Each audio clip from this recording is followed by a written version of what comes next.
Democrats. Thank you.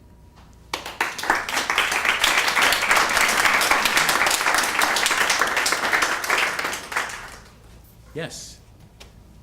I may be missing something here. I'm just trying to make the connection.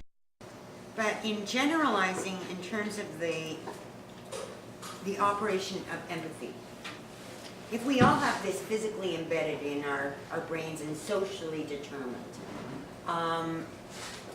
why is it that people have completely different responses, for example, to the victims of the Iraq War, or to the situation of illegal immigrants in the country? If you're saying that empathy is burned in the brain, and both reason and emotion bring it forward in ways we are unconscious of. Great question. Why are people racist and pro? Be born with the capacity and with the neural structures to do it, but those neural structures have to be strengthened. They have to be kept up from birth. Between birth and the age of 5, half of your neural connections die. And the question is, which half?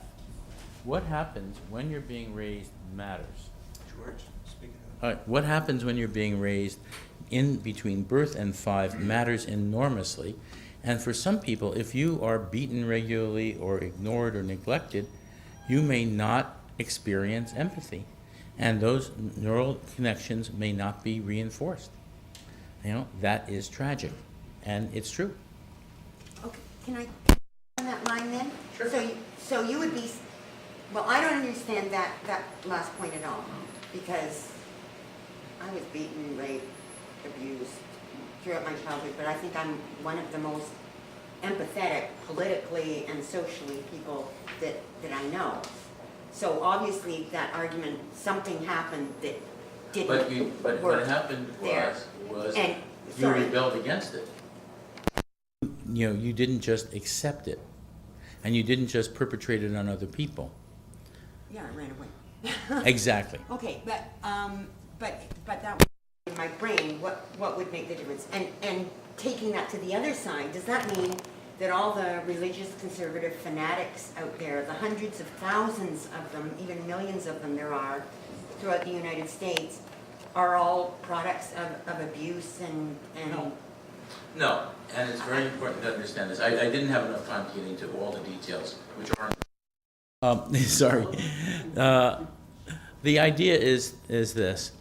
There are 2 modes of thought that you learn coming from your family. One is what I call strict father morality. The other is nurturing parent morality. And there are 2 different ways of thinking morally that get projected from an idealized model of the family. It may not be your own. From an idealized model of the family onto the nation, onto religion, onto all kinds of institutions. They get metaphorically projected onto that. And we all learn both of them because we're in a culture, we're exposed to both. And so that means that everybody has some ways of thinking conservatively and some ways of thinking nurturantly or progressively. And you may be nurturant in every part of your life, but if you can go to a Bruce Willis movie and understand it, you know, or a Schwarzenegger movie and understand it, you have a strict father model somewhere in your brain that allows you to understand such movies. And I have it, and other people have it as well. And there are a lot of people who are progressive in some areas and not in others. And the brain affords this because of what is called mutual inhibition. If you have a set of some neural circuitry, which when activated, it inhibits other neural circuitry, and vice versa. Then and they apply to different contexts. What will happen is you will seamlessly move from one context to another, think entirely differently, and not notice it.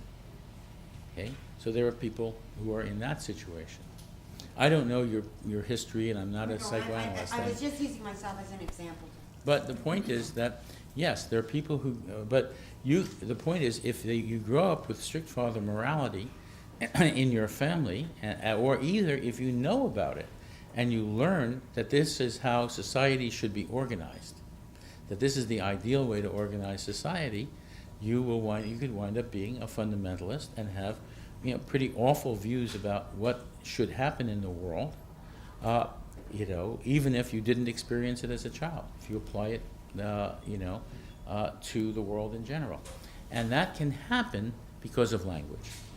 That is, if you hear the language of that worldview used over and over and over, as you would if you listen to right-wing talk radio every day and so on, it's going to get into your brain.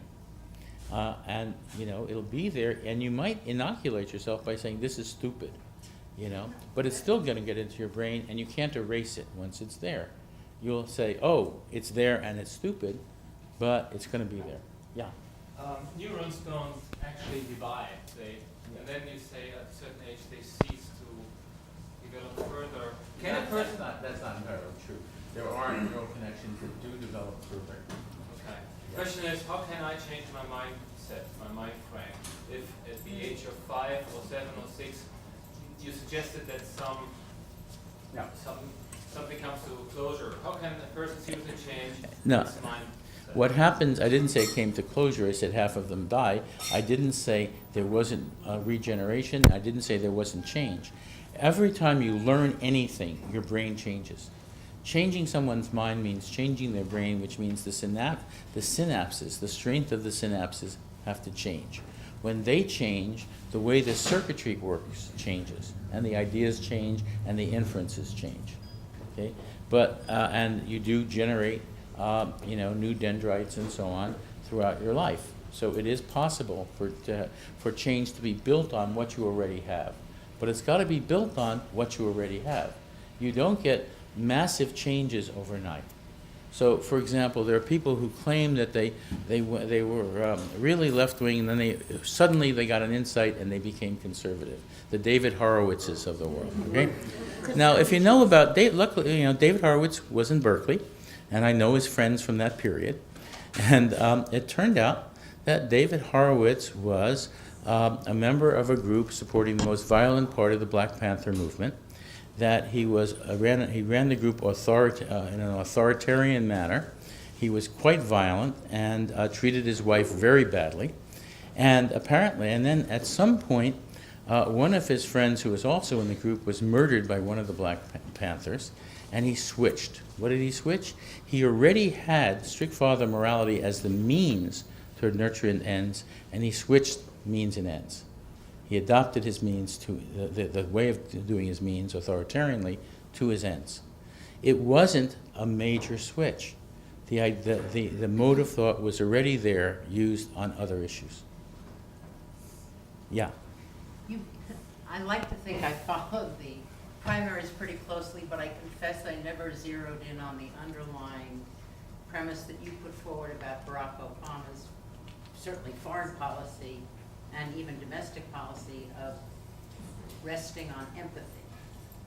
My question is, I just listened today to all the pundits, and one of the things that came up was the difference between Senator Clinton and Senator Obama when it came to building on where they came from and what kind of education they had, and turning an empathetic ear to the people in Pennsylvania.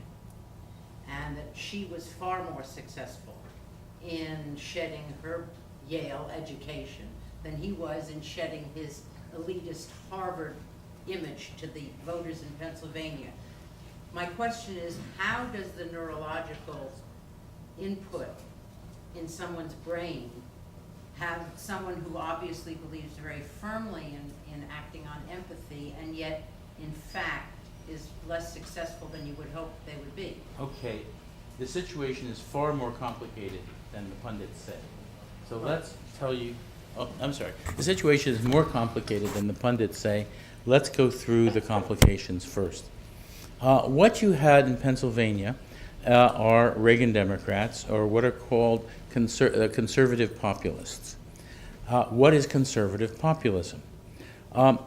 40 years ago, working people assumed that the Democratic Party were the champions of working people.